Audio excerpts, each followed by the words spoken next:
Good afternoon, Wallin Klarich friends. I'm Paul Wallin, Senior Partner at Wallin Klarich. And this week, we thought we would talk about the things you care about probably more than anything else in your life. Those are your kids.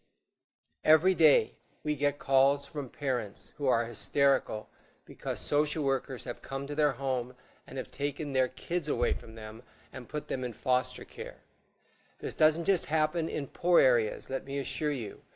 Every single week we get calls from affluent areas, people that live in big houses, who have their children taken away because of alleged conduct made by a child. So I just wanted to go down with you today the many ways parents would be shocked to see that they can have their children taken away, so they can avoid these kind of things. For example, many people don't realize that if you get arrested for a DUI, and you might have your son or daughter in the car, you will likely have your children taken away and will have to fight to get them back in court.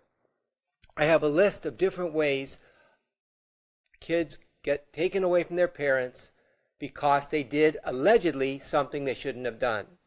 For example, leaving your 3-year-old in the car while you run into 7-Eleven for a pack of cigarettes. It almost never fails that someone sees you do that, and before you know it, you're in line at the 7-Eleven and the police are there. And you're going to be questioned about why you left your kid in the car for a few minutes. You could have your kid taken away for that. Imposing physical discipline on your child is the one area where most parents have their children taken away. So the rule of thumb is never hit your kid with anything but an open hand on their bottom. If you use a belt or a stick or anything else to punish your children, even if you think they deserve it, if that leaves a bruise, you are likely to have your children taken away. And if the amount of money and time you would have to spend in going to court to try to convince the court that you are safe to have your kids back would be devastating to you. Leaving your child home alone, say a 7 or 8-year-old, while you run an errand. Some neighbor is going to see that, and the social worker might be at your door with the police when you get home.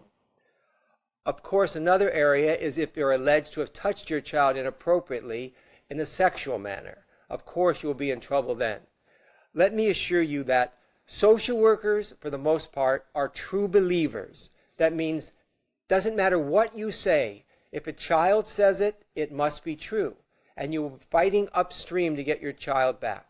Our advice is if a social worker calls you or knocks at your door, you call us before you open your mouth other than identify yourself. Anything you say to that social worker can be used in court against you that could not only lead to your child be taken away, but possibility of criminal charges.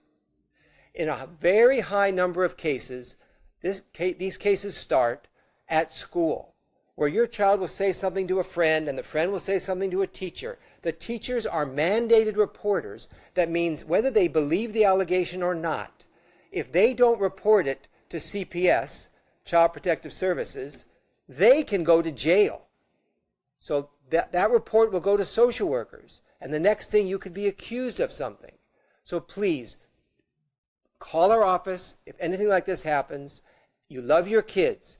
Make sure when you're disciplining your kids, make sure you don't overreact. And lastly, your children can get taken away because you and your spouse or loved one are in a fight and they're in the living room watching.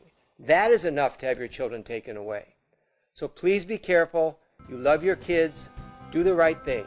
And have a great week. We'll talk again. Bye.